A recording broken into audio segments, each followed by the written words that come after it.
do you have any song that was about a particular situation that you yourself went through? What do you do when you hold on to something that is nothing and it's worth no more? Maybe it depends on the type of woman you're speaking to. I lost a lot of good relationships because I wasn't open. I didn't want to share who I am. We come out of men's mental health awareness month, and you speak a lot about Showtime and the stage when you go on it is happiest.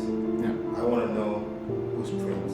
I would sit at home and I would actually just shot alcohol just to cry the pain away. Cry the pain away. Now you know about Showtime, just cry the pain away. And I think because of that, I was like, you know what, Prince, you're not in the right spot or frame of mind to take this serious and move abroad. So I think I need to fix me.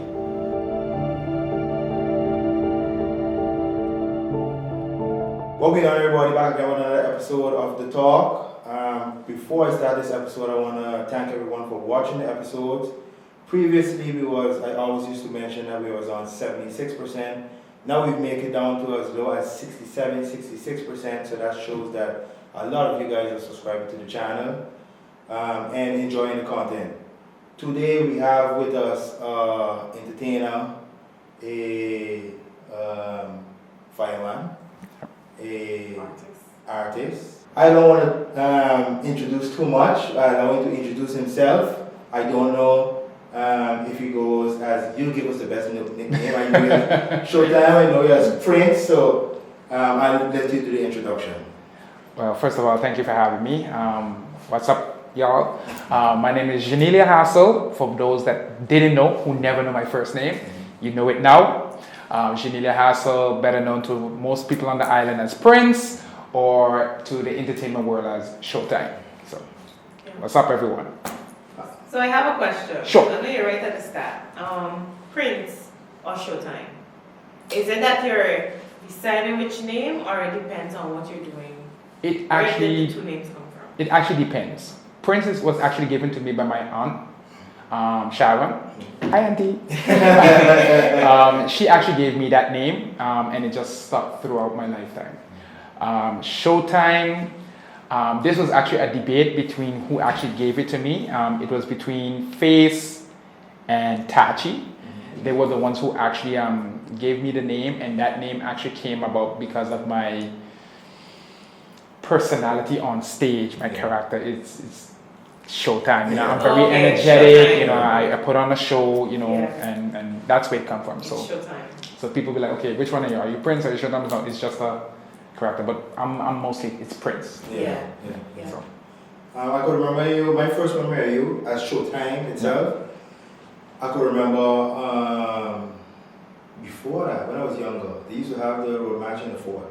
I think that time you had Summerfest, Slim Jim, and then they had another time when he had it was inside the village this time, and I saw you jump off the roof of the building. I was like, I don't know where this energy coming from, but how you just prep yourself to get into Showtime? You won't believe me, but Showtime actually kicks in from the moment I either touch the mic or I step on stage, literally.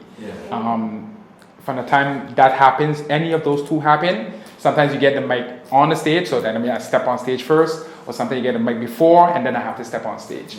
So it's just like a light switch, you know. And when it comes to performances like road march shows, I have these ideas in my head I want to do, you know, and I always believe in giving 150 times whatever percent, and it's all about fans. You know, so I prep myself like that. Normal stage shows, like I say, you know, from the time either it's on stage or I have the mic in my hand, I honestly, it just switches, you know. And when I'm finished, I leave that back there. Oh wow. Yeah. But how do you make the switch? What do you do to prep yourself? Just have fun. In my mind is like, I'm going to my happy place. I kid you not, being on stage is my happy place. That's the happiest I'm ever gonna be. Wow. It's the soca music, just performing on a whole just makes me happy. Yeah. And to make other people feel as happy as I feel, that is beyond words I can't explain. You know, it's just a feeling of euphoria, if I may say. You know, it's just enlightening. And if I can see people in whatever way, maybe they had a tiresome week, maybe they had a bad day, and they spend their hard-earned money, and they come to a show, and Showtime is on the show, and I could just make one little and that made you happy, I'm my happy place. That's happiness for me. Where did the love for music first came from? Just like every other good singing artist. Church. Just like every other good artist. I started off singing in church, of course, everyone knows. And for those of you that don't know, as a Seventh-day Adventist, so you know, you're singing in choirs and the little solos. I also, I can play the piano, so I also used to play in church. So, you know, started singing in church from 5. Sometimes you could say Goo Goo Gaga. They started. My grandmother actually put me. She was the first person to actually put me to sing. Wow. You know, you go up and you're singing there with your little butter and you have your little mic like. You know, that's the first time we got to sing. You have pictures of that? Ooh, if I don't, thank God. You know, and that's the first time I actually started singing. And from there, it's just, you know, you build yourself. And it's a background from church, singing gospel, and just keep manifesting it throughout the years going on. Yeah. Where did the transition come for soca? 2006. 2005, but initially I would say 2006. And I think that's where you saw me coming out on stage in a black jacket suit. And then, you know, I'm like, no, something wrong. That's my transition over from the church boy now to the soca artist. So I think 2006 was it is my transition year, where I really just break out. Well, you answered the answer to my question, because I was going to ask what made you transition from being in the church into saying, hey, I can do more stuff outside. Rebels Band. Yeah, I've always been a lover. They were always like my favorite band from young. You know, growing up, of course, you know, where I live, the Carnival Village is like right next door. So in the mornings, on Saturday mornings, you know, you would see Juve Pass, you would see all these trucks, you would see the -2, you would see Jam Boy, you see Patience, and then of course you see Rebels. And I've always had a love for Rebels. You know, they were just my band. You know, so when we go back to school after summer break, you know, as children we talking, we were like, hey, this band is the better band. And of course, you know, as Christians, you know, we still, you know, hitting me the talk, And I think throughout the years, you know, growing up, and you know, after hitting 18, and it's like, okay, you know what, I think I could do this. You know, and there was a year I think I saw Mr. Bouillon, Tea Time, Face, you know, they were performing. I was like, I could do this, you know. You know, I probably you know the way of how it goes in the soca world or the entertainment section, but I know I could sing. That's all I had going for me. I could sing, but I knew there's just something about me that I could do this. And I think 2006, you know, I reached out to Wayne Spanner, and I was like, listen, Wayne, I want to join the band. He's like, sure, you could do that. I was like, yeah, I really want. And I was behind him all the time. And he's like, okay, you know what? Bring 5 songs on Thursday. Come to the bounce. Let's try it out. I guess maybe he didn't really know, you know, what I had. And first day came up, started to sing. Okay, I have a voice. You know, all right, okay. Keep practicing, and that's where like kind of molded me now. It's like, okay, it doesn't have anything to do with singing. Now it's more transitioning out of the Christian voice now to more of a soca voice, you know. And that was right there, 2006. That's the year of transitioning and molding, and that's just the singing part. And then he was like, okay, you know, hey, we have this night, Rebels have to play. Can you make it on stage? I was like, sure, I'll be there. You don't worry how we're gonna get out. And what year was that? 2006. Okay. All of that was 2006. Yeah. And, definitely coming out, and he was like, "You gonna be nervous?" I was like, "No." Cause I just. He already had the experience of being insane, but exactly in church, you Yeah. sing in different churches, and of course when I went away for school, singing at big concerts and stuff in front of hundreds and hundreds of people, Yeah. and these are people that you definitely don't know. Yeah. So I must go sing in front of my own station Exactly. people, Yeah. So that night went out, and I don't know what the click was. Again, from the time the mic just hit my hand, it was like Showtime emerged. Yeah.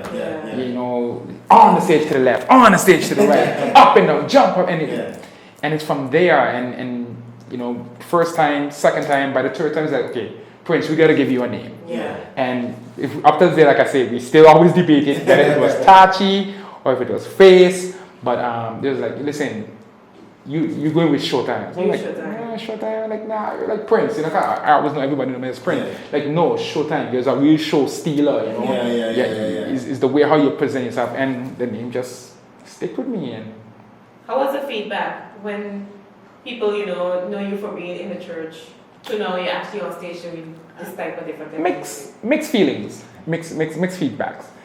There were those, of course, who were like, yeah, you got what it takes, keep doing. And then, of course, like, hey, better, and back then I would look back at it as, you fighting me down, you don't want to see me shine or whatever have you.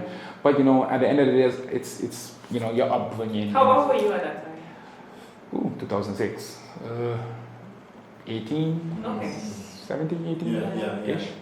about that. Still young? Yeah, definitely young. Like I say, brand new into it, and everybody with mixed reactions. But majority of them was definitely positive. You're like, hey, listen, keep pushing, keep doing you, And then of course I had those like Tachi and Wayne, which is Tachi. Believe it or not, for those who don't know, Tachi was a major influence in me molding Showtime. Yeah. Okay. Back then again, Rebels, of course, he was singing as well. He was always one of my favorite artists, local artists. I knew all of Tachi songs, regardless that I was in church, but I knew every one of Tachi songs. Yeah. So he really, hey, listen, groped me to, this is how you should be. And then from there, he's like, okay, Showtime, I'll give you the basics. Yeah. Now, find your way. Don't be afraid to make mistakes. I could never forget. He always said, don't be afraid to make mistakes. Yeah. Because that's the only way you're going to know. Exactly. So. I'm glad you mentioned that because I remember you mentioned that Daddy Wayne was the one who really put you out there to test you and so forth.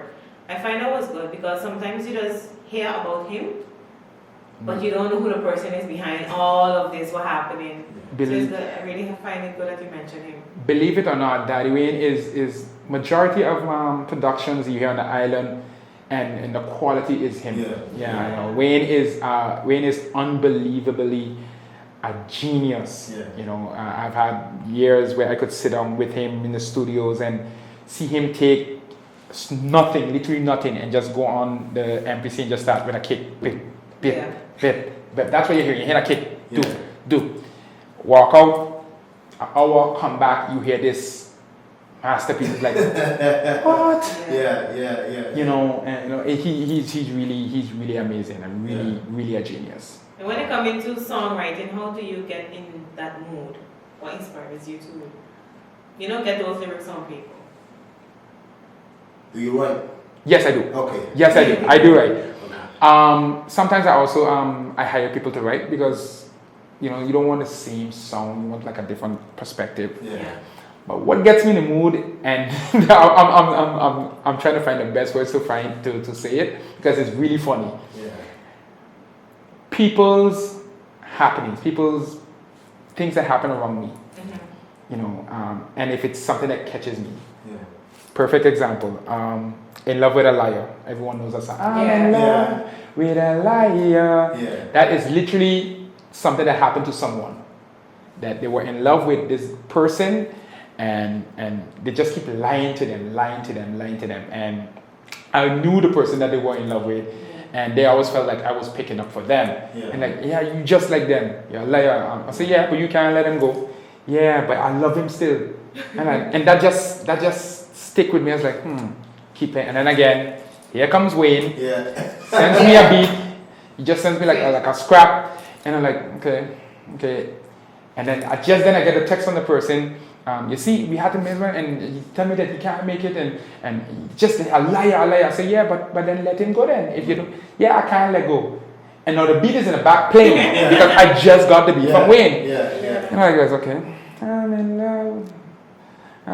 love with a liar. And I'm like, stop, go back. I'm in love, and I just keep playing. That's the only thing I had. I'm in love, and that's all I know I was going to sing. And I felt like, okay, I really wanted to go real in depth with this. So I really want the words that not only a man, but a woman can also relate to it. Mm-hmm. So I'm like, what do you do when you hold on to something that is nothing and it's worth no more? I like, what? Where did you get that from? And so like, it's really people's life, the things that happen around me. Sometimes I take that and I flip it, try to pick something out of it or something as close, and I just use that. It's not easy. Again, something happened to someone, and they come crying, in a relationship. He doesn't. Most of the time, it's females who come crying to me. Guys, we gotta do better. In a relationship, you don't have no time for me. It's always with his friends. Sometimes I want to go out, and he doesn't want to go with me, so I'm also with my girls. It ain't easy to be in a relationship. Man, I'm sure, but you don't know, but I gotta try hard. Click, click, click, click, click, click, click, click, click, click, click, click. Wayne, give me something. Scratch. It's not easy. Something catchy. To love you, but I try. Hit. And so that is it. It just goes like that. Just. I like how you put that in. Like it's not easy, but then you put but I try. So you try to put another perspective of the other person. Exactly. Because they say like, hey, it ain't easy to be. It's not easy to be in a relationship. But you try. And for me, it always has been. Wayne always taught me that it has to be something catchy. Choruses doesn't have to be this long bunch of words. It just needs to be something catchy. Exactly. And so I take people's experience. Yes, it is. I always take people's experience and I try to flip it, find the words. Okay, that's a catchy word. That. Okay, just keep playing with it. Send it to Wayne. There's this one other person they always hear my previews. They always, and I would always know. Okay, hey, do I have something going or not? So between Wayne and this other person. Hey, what do you think? Nah, I ain't feeling that shit. I was like, okay, but this is the concept. Actually, go back. We got yes, that's it. And from there it just. You can't mention a person now. No. They will kill me because I'm like, you see, be honest, I always the first one to hear your song before anybody else. Respect. Give me 2 questions.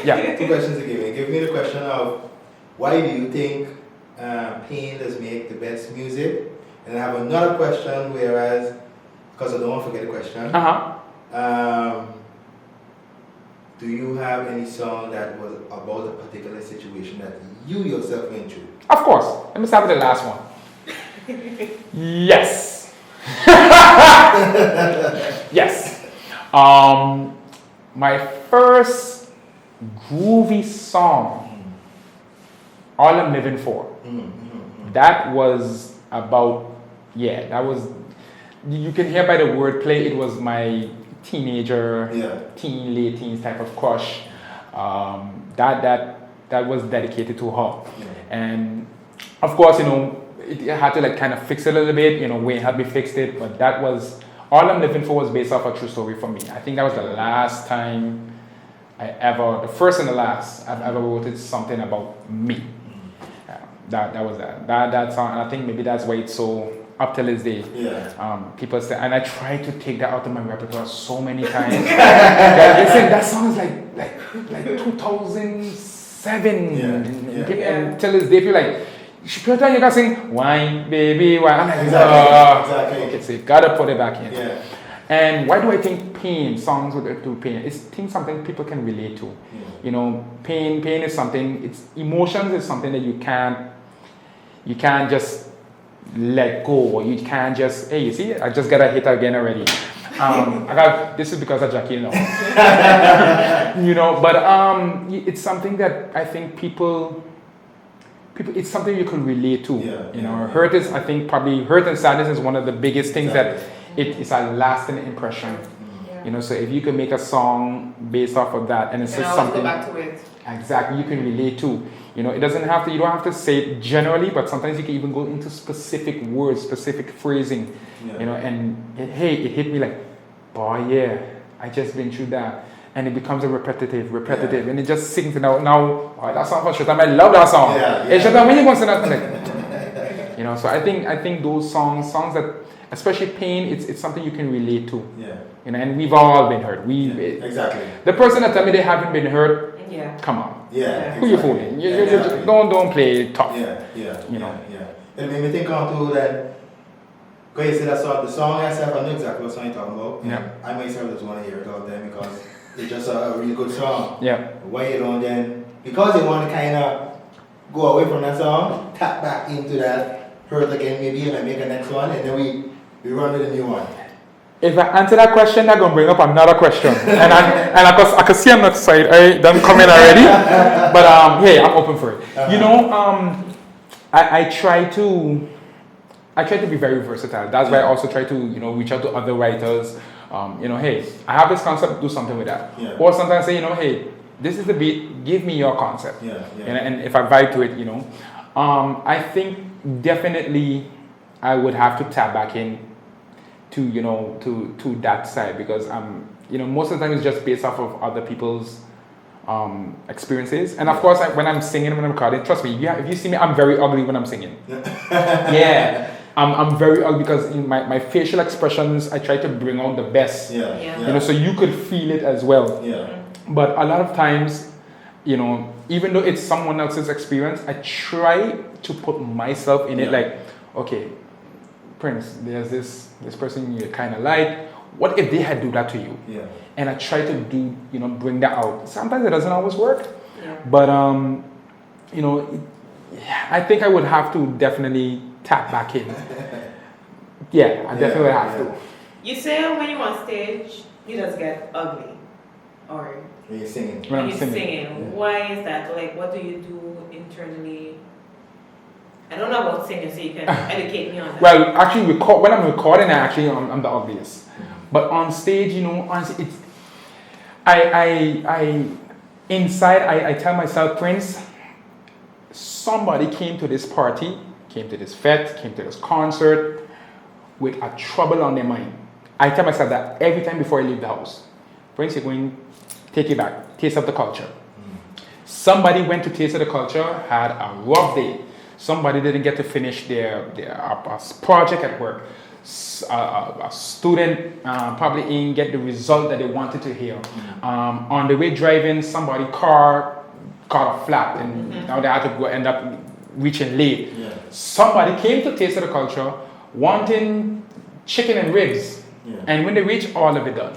So now we have all these bunch of different peoples, all these different energies, all these different vibes in our setting that are sad.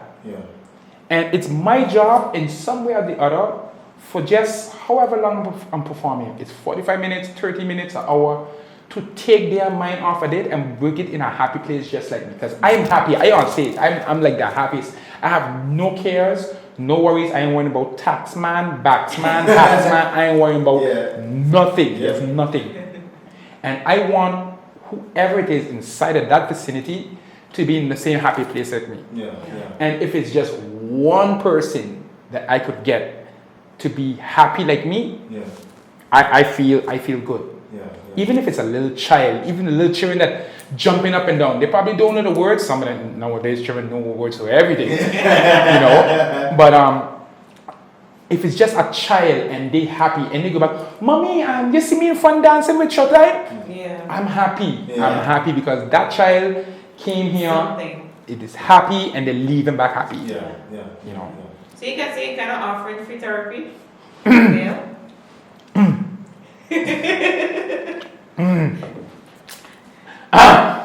Yeah.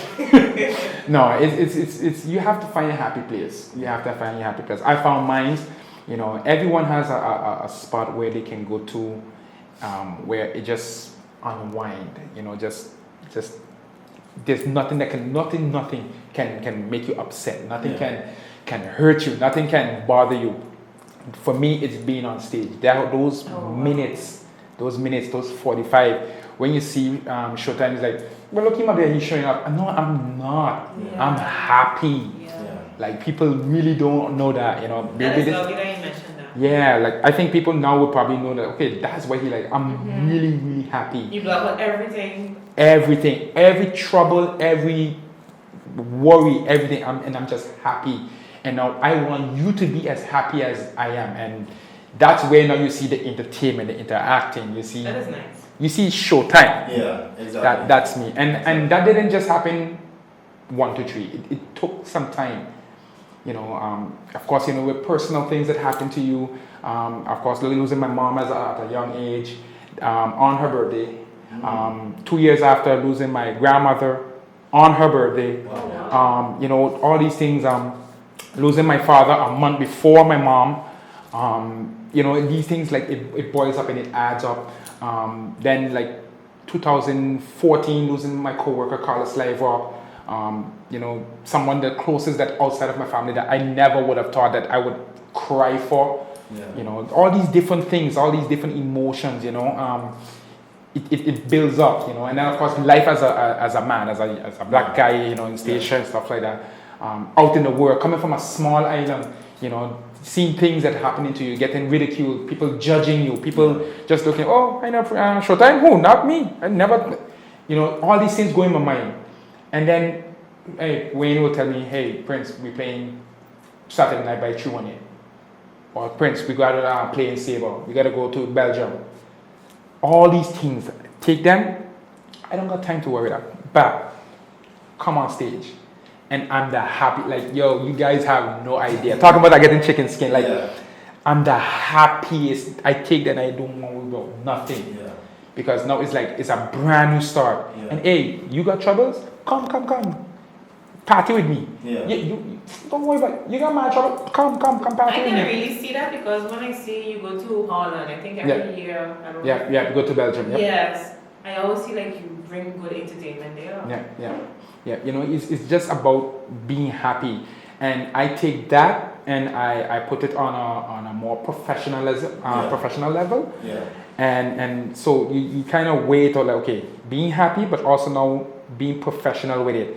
So that's where it gets the look of, okay, wait, that's really him?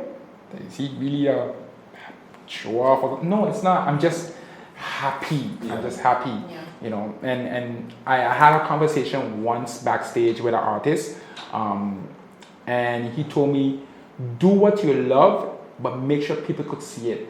Yeah. Just do what you love, but make sure you could see it, and that stick with me. So it's like, you know, boy, forget it. You know, forget my worries. That 45 minutes, half an hour, 90 minutes, whatever it is, I am free. I am happy, and my job is to make sure all you feel the same way I feel. Exactly. Talking about it, how do you feel? You know, we're on a small island station. How do you feel the community? How should I say respect your music?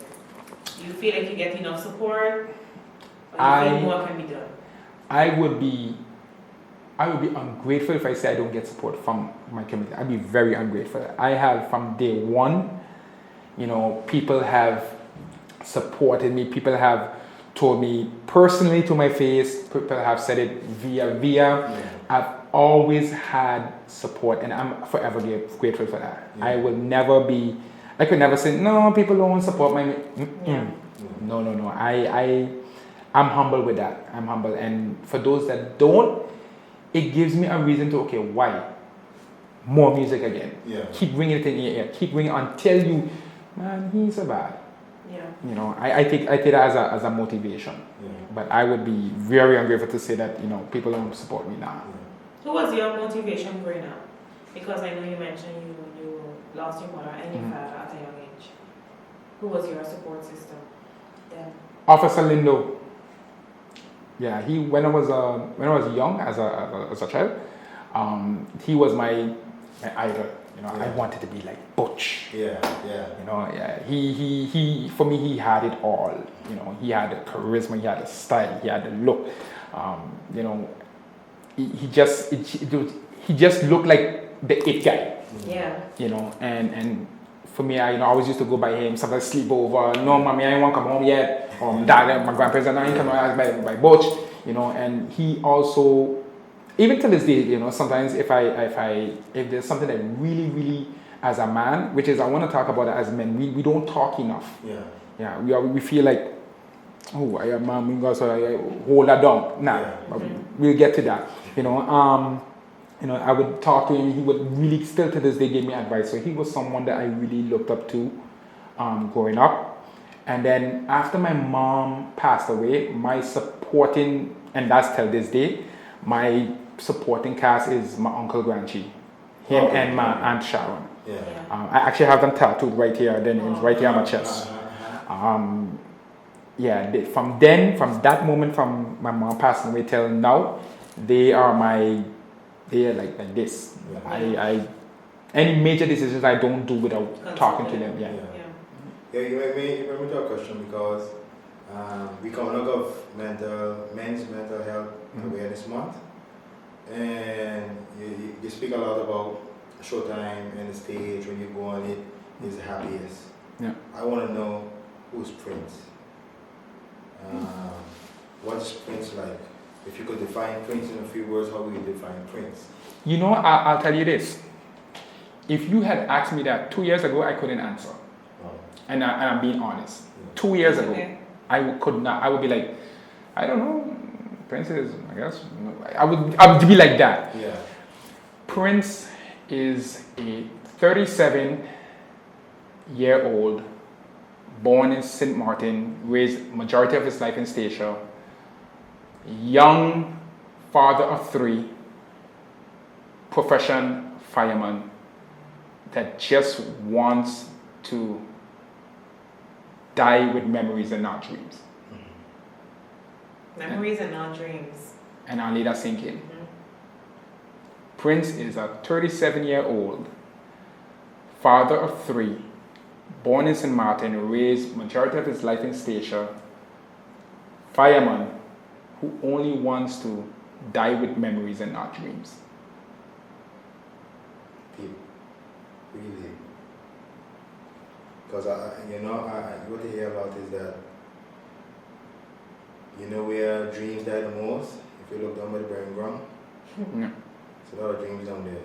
Because a lot of people just didn't initiate that dream, they didn't push for that dream, and it just died with them or it transitioned to someone else. So I have that tattooed right here. So my aunt and my uncle is here, and I have that tattooed right here. Die with memories, not dreams. Oh, okay. Yeah.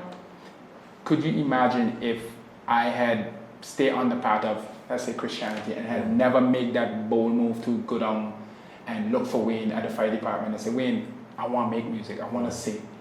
If I had just said, no boy, I ain't doing it. And just stay behind on my porch and watch the carnival come up and watch rebels pass on the road. What if I had do that, boy? Yeah. What if? Who would have known? And that's something I believe in very deeply. I don't want to die with no dream. For someone who's watching this, that what if question, what is some advice you can give them? Do it. yeah, you got it. Yeah, I'm gonna write your time. Do it. Do it. Yeah. There are people that passed away yesterday that can't say what if. Yeah. But you thinking about what if, do it. People are afraid of taking chances. People are afraid of finding out what if. If you gotta stay there, what if, you know what that procrastinating is? How many years? Exactly. Seconds, those seconds that count? Yeah. When I was growing up, everybody used to say, you're here today, you're gone tomorrow. And that's I'm sure you guys always used to hear that. Yeah. You're here today, you're gone tomorrow, so make today count. Yeah. I believe here now are gone in the next 2 seconds. Yep. As we're speaking right now, God forbid, I could just drop down here. Yeah. Sometimes I'm happy and say, but I was just talking to Prince yesterday. Yeah, God that's forbid. true. What? Exactly. Yeah. It's true. You understand? So what if, maybe I should have, no, do it. Yeah. If it's bad, okay, but it doesn't necessarily mean because it's bad, it doesn't necessarily mean it ain't good neither. Because if I do something bad, that mean I learn how to do it better next time. Exactly. But if I'm always doing good, how am I going to know to do better if you're always doing good? I always believe, telling people younger than me, my children and everything, do, but understand that if you do, there's consequences. Yeah. What you do with those consequences is up to you. Yeah. When I was growing up, the older folks had this mentality of do what I say. Don't question it. Don't touch the water. But wait, don't ask me why. I said don't touch the water. Yeah. That was the older folks. That was their way of thinking. Yeah. Maybe because their parents told them that's how it should be. Yeah. I was always a person, but why? I ain't gonna touch it if you say don't. But just tell me why. Yeah. And I've gotten. I could remember, and it's sad to say, for this reason, there's this one particular lady I highly dislike. And it's all because when I was younger and she used to tell me, don't do this, I just be like, okay, but why? I won't touch it, but all I'm asking is tell me why. Exactly. Because if you come now and you're going to ask it and you touch this, I said, no, don't touch it. And you ask me, but why? I can't tell you why.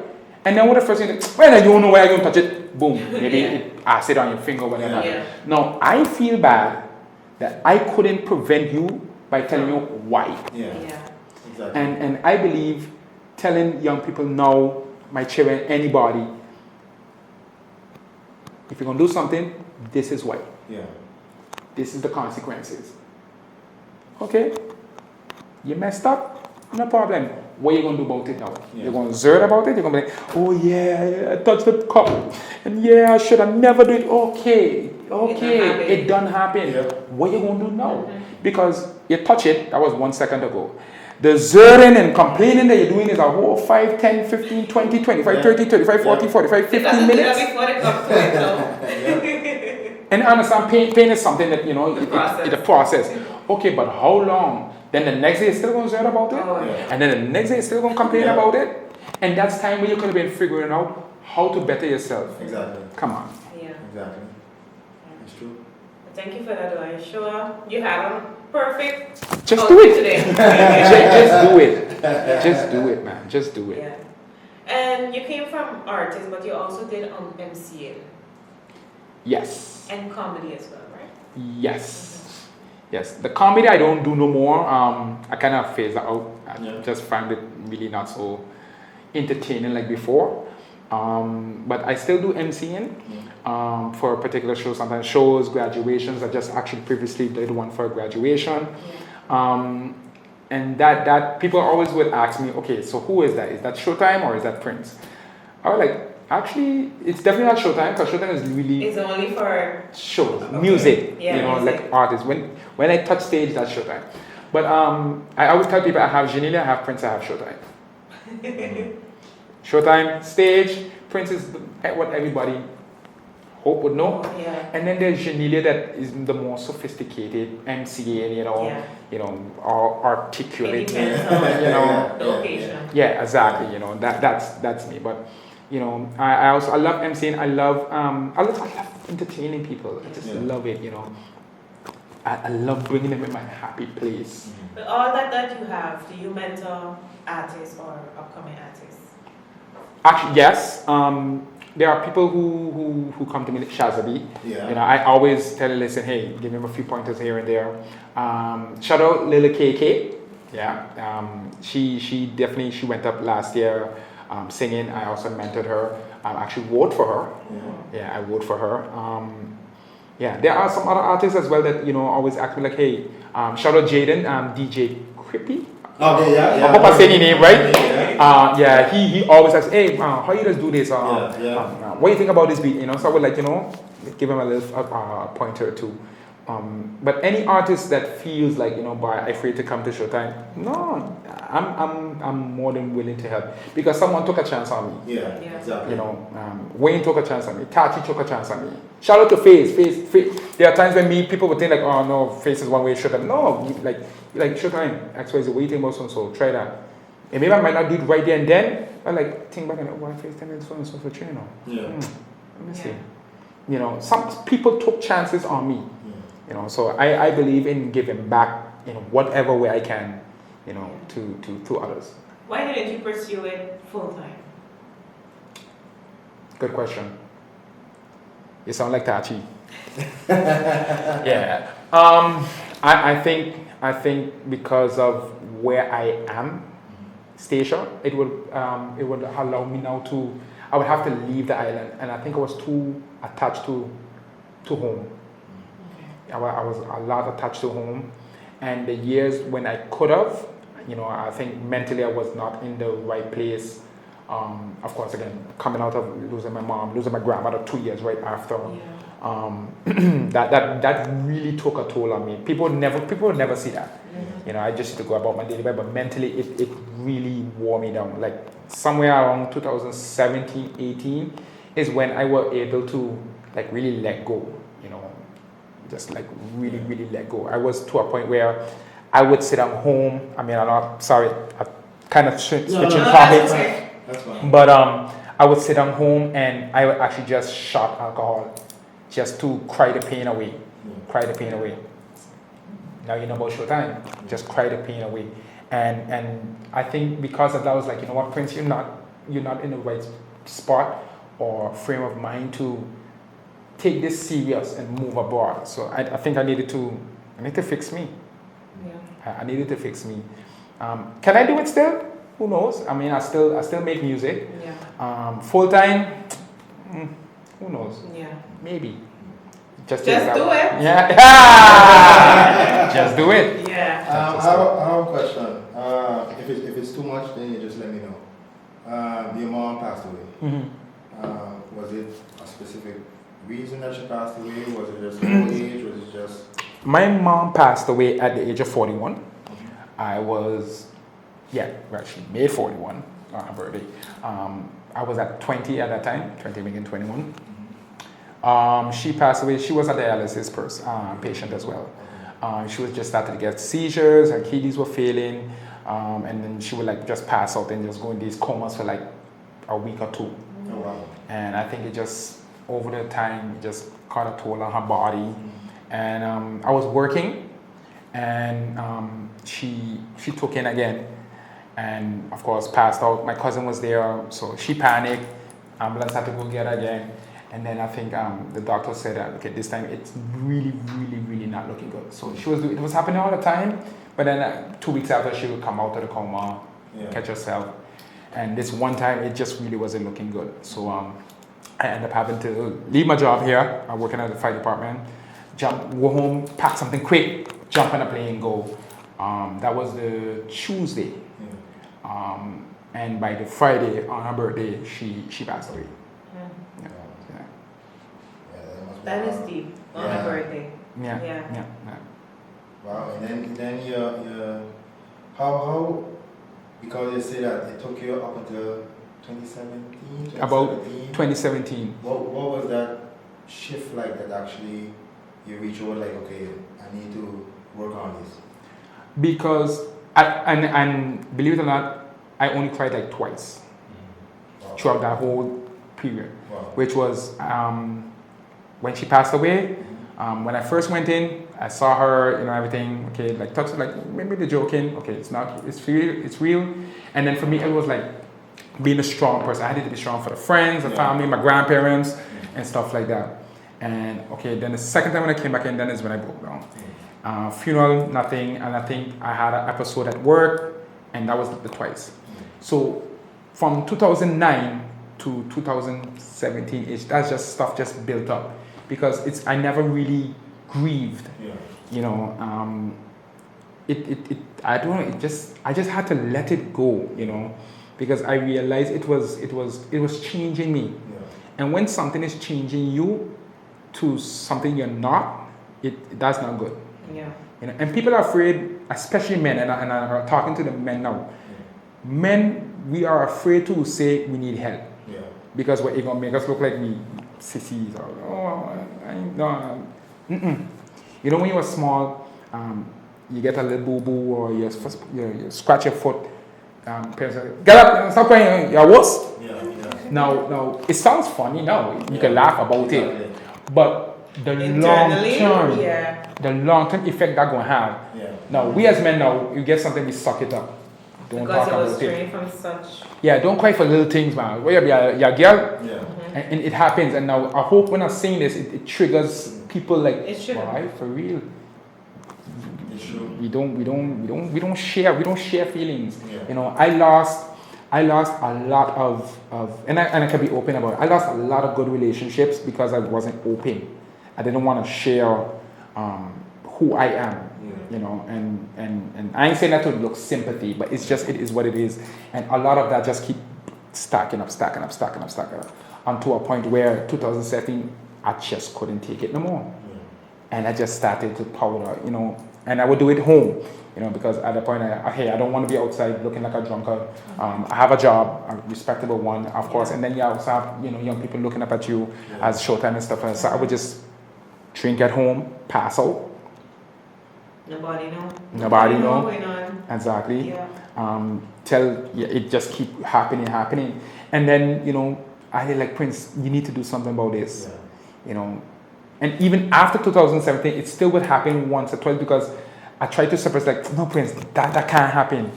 You know, that can't happen. You're a man, you know, you gotta be strong. You can't be a wuss. You know, it is not okay to cry. You know, leave women cry, you know, you're supposed to cry. You know, so pandemic come, you know, you're home, you know, we can't go nowhere, so start back powdering again. One shot can't kill, because we can't go nowhere, we got a mask up and curfew. Okay, curfew, I can't drink out. Start buying my bottles home, you tap. You got this live Facebook, the quarantine time. Oh yeah, I have it. Yep, I hit, and it started to become a routine. Nobody know that. I could talk about it now because, you know, at that point you have to tell yourself, Prince, stop. Yeah. This ain't going good. You don't want to be an alcoholic. You don't want. This ain't what it is. And there was a time where, you know, I was drinking so much that I broke down, and I called my uncle Granchi. Yeah. And he came, and, you know, he just saw me in a state. You know, and I felt like, Prince, no, this could never happen again. You know, and I just, you know, talk with him, let it all out, you know, and I think from there, I realized you need to let it go. Let it go. Fall back to in love with a liar, and I can't let go. No, I need to let it go. Exactly. You know, and from there, that was my turning point. Yeah. That was my turning point. And I would always tell, you know, guys, don't be afraid. If you don't want to talk to, because you feel like you're going to a shrink, you don't want like the word shrink or psychologist because people think you're going crazy. Yeah. But just talk to somebody. Somebody, just talk. Even if it's if you don't want them to necessarily go in depth, but just talk. Sometimes sit down home and just talk to yourself. It don't mean you're going crazy, but you're getting it out. Believe it or not, there are so many different ways to protect your inner peace. Exactly. Because if you ain't good, you can't be good for other people. You know, Yeah. and I had to do it. I'm still fixing me, but, you know, you got to be able to tell yourself you're not okay. When you was in that state where you say, you know, you cannot help others if you don't, you know, check yourself first. Did you have a point in time when you was going through all of that, but still find it in you to still provide advice to people? Yeah. How was that? Shut up my own, you know, like how I go on stage, shut up everything. That's exactly the same thing I would do. Shut up what's going on with me and just focus on everyone else. It's like a light switch. And I think that's one of my aunt always say is a gift. That I could just shut out what's going on with me, focus on someone else, and just give them their undivided attention. and just focus. Be what I need to be for them, and then come back and just do what I have to do. Is it right? No. But it's something I'm working on, and I hope that speaking out loud now, it could be of a realization for others who also do the same. Exactly. You know, like, hey, don't hold it in. Yeah. Don't hold it in. Exactly. Is that something you also pass on to your children? You know, I always believe my children have their own mind. You know, and I'm proud of that. Yeah. You know, I've never been the type of person to say, hey, this is how you gotta be. And if my children if they are lovey-dovey type of children, that's what I want you to be. If you are a person, no, I don't take that. That's how I always want them to pick their own mind. Yeah. Just know, when you do certain things, it has consequences. Yeah. And with consequences, these are things that can happen. Yeah. If you choose this and you know it's bad and you still choose it, expect this to happen. Yeah. And I don't come back and say, oh, mommy or daddy, like this happened to me. I told you.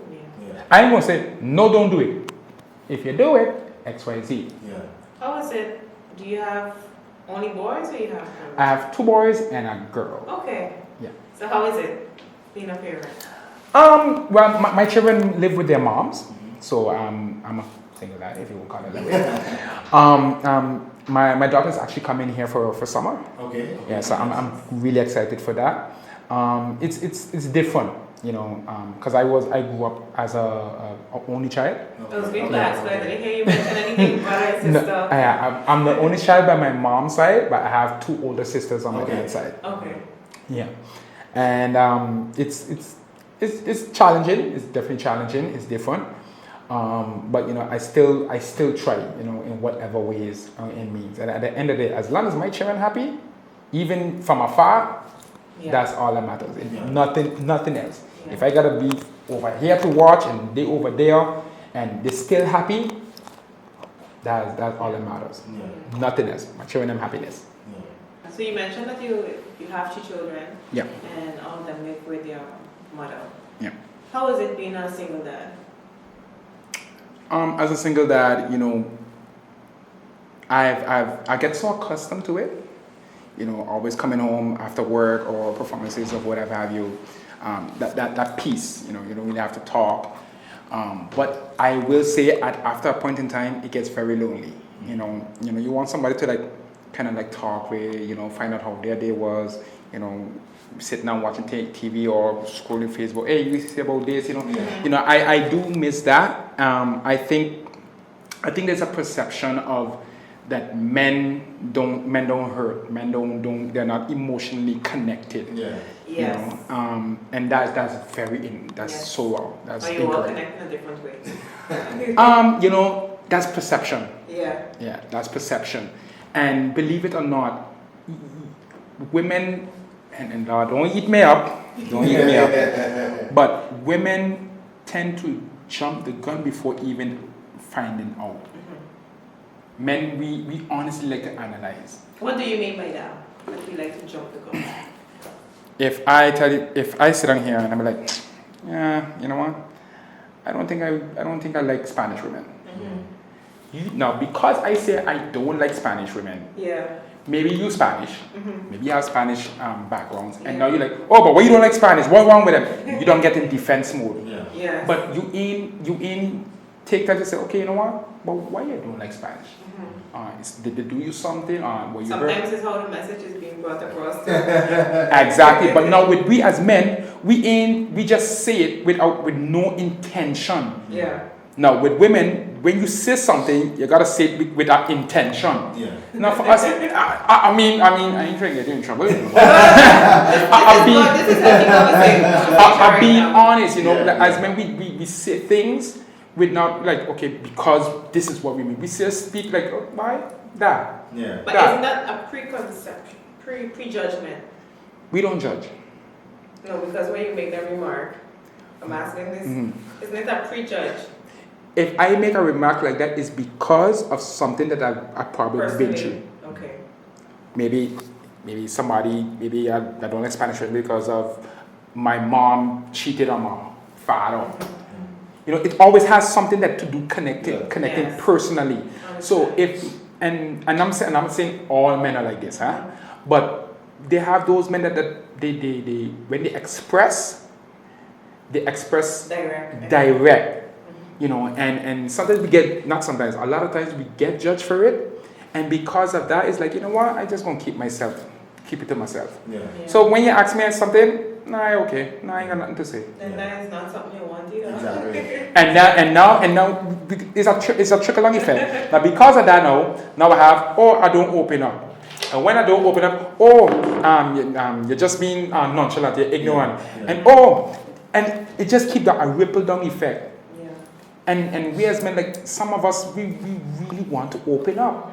We really want to talk about feelings and love and we want to talk about dating. We want to talk about perception of Christianity, and we do want to talk, but from the time we open we mouth, It's like, women already done. Oh, that's what you mean. But maybe it depends on the type of woman you're speaking to. No, that's what I say. It's not all men ain't like that, and all women ain't like that. Yeah. But honestly, a lot of times that happens. So I find myself like, as a guy, you know what, kind of keep it to yourself. Yeah. It also has to do with, and another thing, as a man, we always ask, okay, but why is he single? If you have a man that can cook, clean, wash, pay his own bills, do his own stuff, iron, everything except sew. I can't sew. And I'll pay somebody to sew. So if I could do all these things in our household for myself, explain me what you as a female bring into my table as a man. What did I say? I am the table. Okay, but I done fix myself financially. Basically. So now emotionally, what you bring in? Are you bringing this? Are you matching me financially also? But what about the emotional aspect? What about the mental aspect? That is important. Because I work by the fire department. I hear sirens all day. So I ain't want to hear wah wah wah wah wah wah. I want. I ain't trying to hear that all day. And that is a major thing for this male. What are you bringing to the table? I know what I bring in. I show you what I bring into the table. Food for thought. Do you think that makes it like on the islands very difficult to date? Slightly, yes, slightly. And I gotta be realistic also with the fact that some women don't want a man who's single, they rather want a man who got 3 and 4 and 5 and 6 woman. But that's another topic for itself. But I'm being honest. I'm being honest. Sometimes you have those, and it goes back. You have a single guy, you only need to get to, okay. He said, "Why are you single? Let me talk with him. Let me talk." It goes back to the conversation thing. Like it starts in the beginning. Do you get to know the person? And when you get to know the person, when he starts to say, "Oh, I don't have a pre-notion or preconception of how he is already."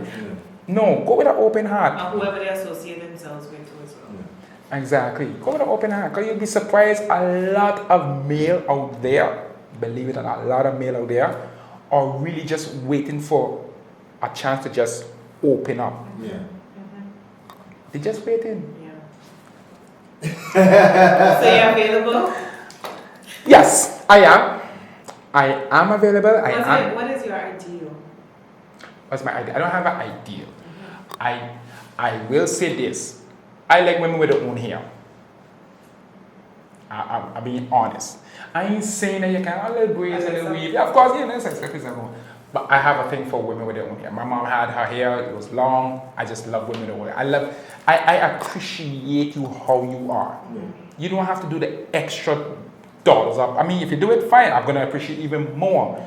But understand, me, Showtime Prince, if you have your natural hair long down, I appreciate you. You look good.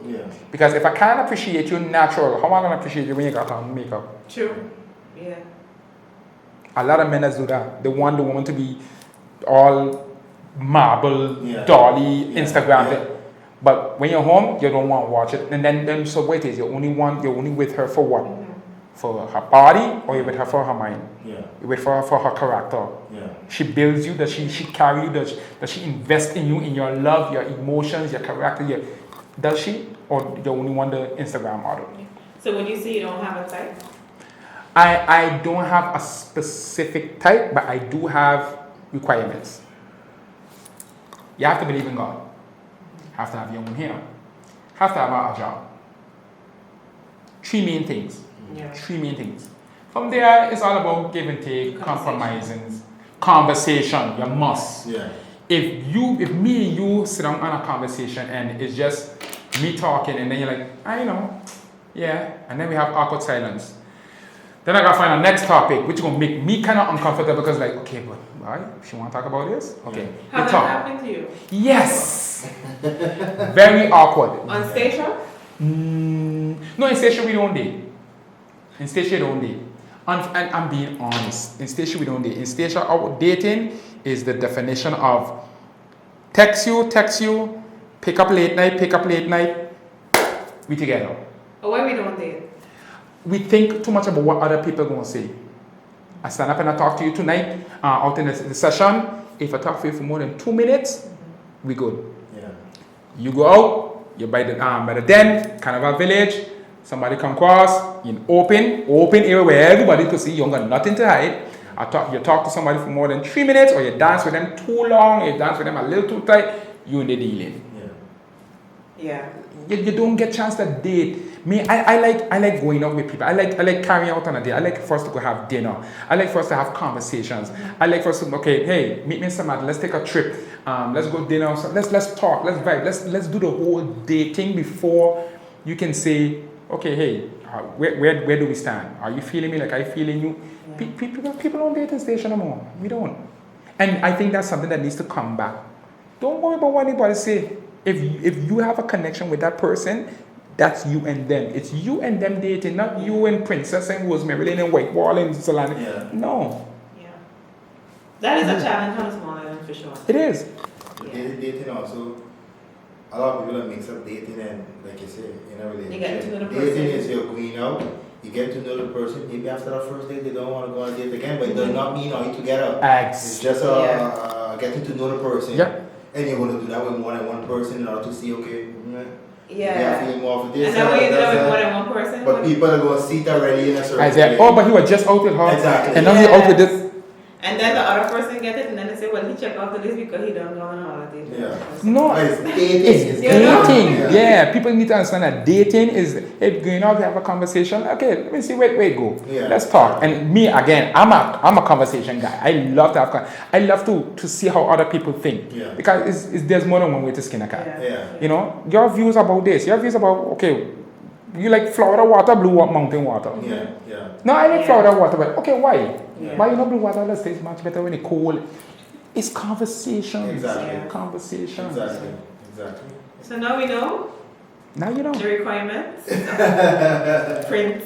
Exactly. Water. Yeah, it's good because a lot of times we just have this conversation. You know, so we're speaking to a lot of ladies. Yes, females. Yeah. So it's good to have some males on and you get their perspective and what they see, and it can bridge a gap between the two so people get a better understanding of what's missing. Yeah, so we're very happy that you're willing to speak about that and enlighten about that. Yeah. It's just take one step, man. Like, you know, people take your pride away. Take your pride away.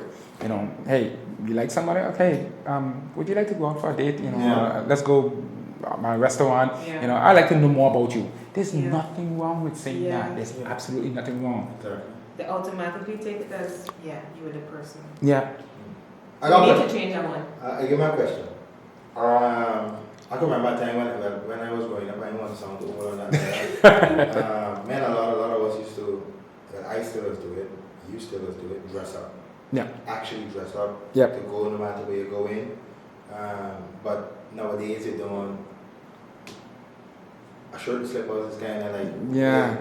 Where do you think that kind of that change come from? Social media, you know. Social media started it. Bar owners / clubs allow it. Okay.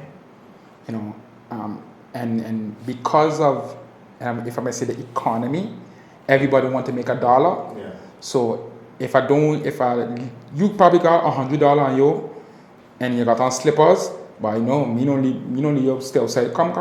I need your money. So the bar owner kind of thinking like that, and because of that, because social media tell he at home, boy, dress how you want, you know, dress if you have on a Michael Kors slipper with a Michael Kors short pants and a Michael Kors shirt, you still look, you know, presentable. Yeah. So that's what we do. Now you come to our vicinity, a club, a bar. You want to walk in like that. Now, me now who got on, you know, we dressed deft up, you know, looking nice and thing. Yeah. Now I got to stand up and watch you next to me in slippers. Yeah. you know, same thing ladies too, like, oh, I hate this ladies coming in leggings and slip and flip, how you call them, sandals, flip flop, like, oh. You know, I miss that wear dress up thing, you know. People say, oh yeah, but they ain't gonna where to go. It doesn't matter, you know, like, just the pride about it, you know. Exactly. After, I ain't saying that, you know, it's every weekend is church shoe and high heels, but there's occasions, but still, not slippers and flip flops. I hate this thing, bicycle pants and oh. But like we touch on this. I had to ask it because I noticed that it's just getting worse and worse. Because you come with entertainment, you entertain, you on the stage. What kind of audience you really attracting as well? Yeah, I think it also, well, for me, especially when I'm on stage, I look at, before on stage, I look at the theme, the theme of the show. So if it's catering to a younger crowd, if it's catering to an older crowd, if it's a event of a gala type of setting, then hey, I'm not into like really dress up, and of course I really need to know how to speak as well on the mic. Because if I in a let's say Bacchanal Friday on stage and I like, okay, where the ladies then? I ain't gonna do that at a gala. I'm not gonna speak like that on the mic at a gala. Exactly. You understand? And I have to say this. I got a shout out to my captain Grant. You know, who really also encouraged me to really step up, you know, that formal attire type of setting. Because before it was just like, okay, you know, dress, all right. But now it's really about, you know, about standing out, you know. And let's be honest, we really don't have that much times where you could really put on a formal attire like that. So when you do, you're sure out, you know. Exactly. And I don't want it just for men. But I love to see ladies dressed up in their gown and their hair did and they got on and their height. You know, just get a chance to like really feel good, you know. Exactly. And I think that needs to come back. Not only on a normal weekend out celebrating or attending, but also for the galas, you know. Exactly. You know, instead of seeing guys coming in just a shirt, pants and shoes, a dress shirt, but a dress shirt out. No man, ladies want to see that. Who knows, maybe sure you're like, Yeah. You never know, you know. No, but we need to bring back that culture, not for ourselves, but for the younger ones that is coming behind us, because they've seen this. And if we don't put a stop to it now or try to change it and fix it, they're going to think it's a norm to go to a gala dinner or to a christening or something like that in Air Force, white Air Force, a black church pants and a white shirt but a shirt outside. They're going to think it's okay to do that. And that is not. It's not. How was it growing up being the only child? Spoiled. Spoiled. I can't explain that. Spoiled. I was spoiled. Well, was spoiled rotten or spoiled enough? Rotten, vival, datum, and every word you could think to describe it. I was the oldest. I would say grandchild. So uncle and aunties, everybody spoiling me. So the fact that I'm the only child from my mom. The oldest grandchild. Oh wow. Yeah, I was spoiled. Spoiled. But it's a good thing, right? That you had the attention. Yeah, because when my other cousins then come along and start to get on, like okay, but don't forget me, you know. But it was fun because now I had people to play with, you know, and they were like my friends. You know, and I used to be very, very protective of them. When I was younger. I used to sometimes get in fights if I see somebody teasing my cousin. I want to go jump in quick. And sometimes maybe they're just playing, but for me it wasn't playing. I see that my cousin said no, you won't hear. You know. Exactly. But as the only child, I was spoiled. What was your childhood on stage? Right. Fun. Looking back at it, listen guys, it was amazing. No social media, no telephones, no technology. I could still remember myself, Ciandro, Lenny, Jaron, with our bikes. We would put in extra bearings in. Our thing was racing, but not pedaling, freewheeling. So now you're cutting wind and you're going down, and that was our thing. And then you're taking a broomstick and you're going to take a tennis ball, and that was our baseball. And if you don't have a ball, you have a rock, And of course, parents will tell you, rock zone on the ice. But if you don't have a ball, you gotta improvise. Exactly. And you're taking those big thunder bottle waters, you're crushing them to make them as home plates. Yeah. That was our fun. You use what you had to. You use what you had. Yeah. Kites. I mean, my grandmother here, so I could talk, taking off she curtain them. Taking off my grandmother curtain. Yeah. The lettuce work what you used to have on top of it, breaking them up to make sticks for kite, and then taking. Of course, You know how to make a kite still? Hey, boy. Do I? Can't be looking for people who know how to make kite. I think maybe I think so. I think because kiting was a big thing back then, like Easter time, April time. We couldn't wait, Growing up was fun. Of course, like I said, I was a church guy. Junior choir, we used to travel a lot with the junior choir, Samaritan, St. Kitts, Nevis, and Great. It was just fun. Just we really had time where you couldn't wait to go to school and see your friends. My everyday morning partner was Charmaine George. Every morning I would leave from my grandparents' house, walk up the road to wait for her outside. And she would meet me outside, like I can't embarrass about going to reach still. I would stand up and say, I hear her grandmother say, Charmaine, drink your tea! And I always tease about it. And sometimes she would hear her say, Henry boy! Because everybody knows, that's what they know me as. Henry boy, you drink your tea. Sometimes I ain't drink because I wish you to come up to me, Charmaine. Come drink tea! Those I still remember. So it was a must in the morning that you all had to drink tea before better. But I was just so anxious just to go up and meet Charmaine because we want to rush come school and be with our friends and play hopscotch. Used to play this thing called tag, and then of course the bench was called cool. That was cool. Those things I could still remember. Like that was fun. That was fun times. It's true. It was fun. No. Yeah. My grandparents didn't have to get me in the house. Now we gotta get the children out of the house. The opposite. Crazy. You bring me back. I want to go reverse back to music a little bit. Road match. Something that's big, something that has happened. I mean, it stopped for quite some time, but they're bringing it back this year. Will you be participating in road match? No, I won't be participating. I have a lot on my plate at this moment, and one of the other reasons is that when I do so, everyone when Showtime do something, he does it big. If I go out, I go out. People be like, Showtime, you coming with?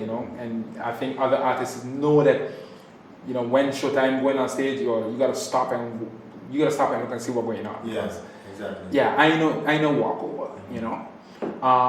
And because I can maintain that thought, that ambience, that aura, for this year, I will. I can't do. I prefer to wait it out. Build myself for next year. Would you prefer to do it all? Yeah. I don't like halfway or rush. I'm not in a halfway type of thing. It's either go hard or not. So if I'm gonna lose doing it good. Exactly. That's understandable. Even though they'll be robbing me at gunpoint all the time. If I'm gonna do something good, I have to do good.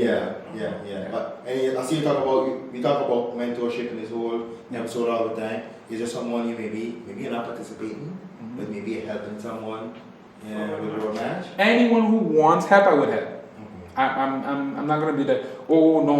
Because I ain't participating. No, I ain't helping. If you want help, if you want advice, how you would do things, or I'm open. Someone took a chance on me. I always refer back to someone took a chance on me.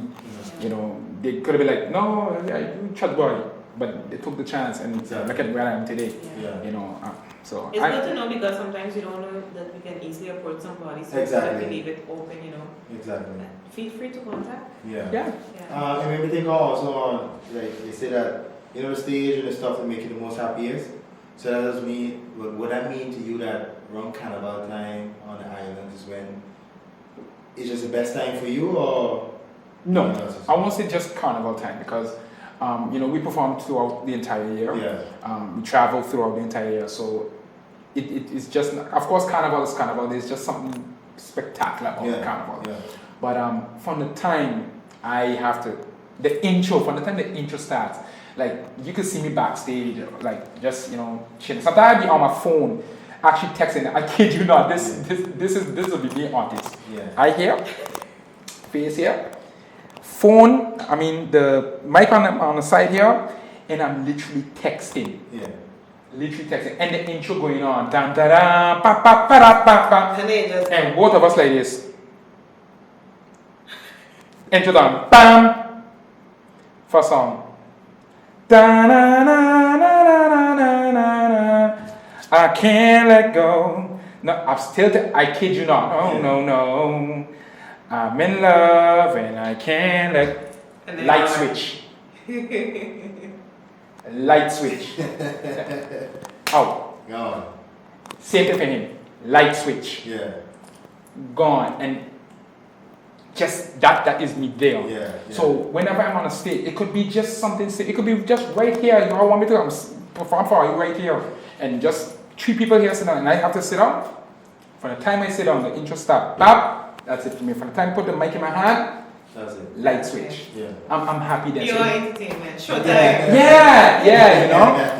So it's not just carnival time. It's just from the time you hire me. Yeah. I'm I happy. think that name was really meant for you. That's for sure. Yeah. Who gave it touchy face? We still debating that for so long. We still trying to figure it out. Yeah. I know something very difficult to ask an artist themselves, but do you have a favorite song? And if you do, like, what makes it your favorite song? Favorite song. I mean, all my songs are good. But if I won't say my favorite. I'll say the one that stands out a little more would have to be In Love with a Liar. Yeah, it definitely. That one. A little more. I won't say it's my favorite. Yeah. But it stands out a little bit more. The words, again, I don't ask me how. Until this, I still trying to remember how. But if you literally break down those words and just read it out, I even do it acoustic. I really put some thought into it along with the person's situation and everything, and I just. And when I made it, I really just said, hey, listen to that. Tell me what I sound like. Mm-hmm. And they were like, but this is about me. I was like, you catch on. Yeah, I think that one stands out a little bit more. Yeah. Nice. Is there anything before we end the podcast that you say, you know what, maybe we didn't touch on, but you still want to share with the community? I would like people to know, if you see someone, report them. Have conversations with them. I'm a conversation guy. Yeah. Personally, professionally, I'm really a conversation guy. Yeah. Things that you don't know about showtime. I like candles. Yes. I found that one out today. Yeah, tonight. People will never know that. I love candles. Yeah. Next thing, I love scents. Another one you're going to know now. I have a collection of colognes. I love colognes. Yeah. I love that too. Yeah, I guess he's one of those who just go by those. Yeah, Penna knows me personally. yes. Penna, they know me personally. Yeah. But get to know people. Yeah. Get to know people. Don't judge. Yeah. Don't judge, because you'll be surprised to know how much of a cool person and how much you would want them around your life. Because people feed off of energy, yeah? People feed off of energy, and you can't just, nah. You never got a chance. Prejudgment is not good. Yeah. And please, guys, my motto for life, even if I pass on and gone, please, I would love everyone to always remember to die with memories, not dreams. Do not procrastinate. We are not here today and gone tomorrow. We are here today and could be gone in the next 2 seconds. Don't stick around what if. Just do it. Just do it. Just do it. Make that memory. If it's a good one, if it's a bad one, that ain't none of us here or out in the world, that ain't none of our business. It's yours. Yeah. Die with memories, not dreams. I internalizing it. Nice. I can't even think of a more perfect way to end the podcast than with what you just said. I know a lot of people are internalizing it, and it's going to sit with a lot of people. It's also going to sit with we right here, and I can feel it.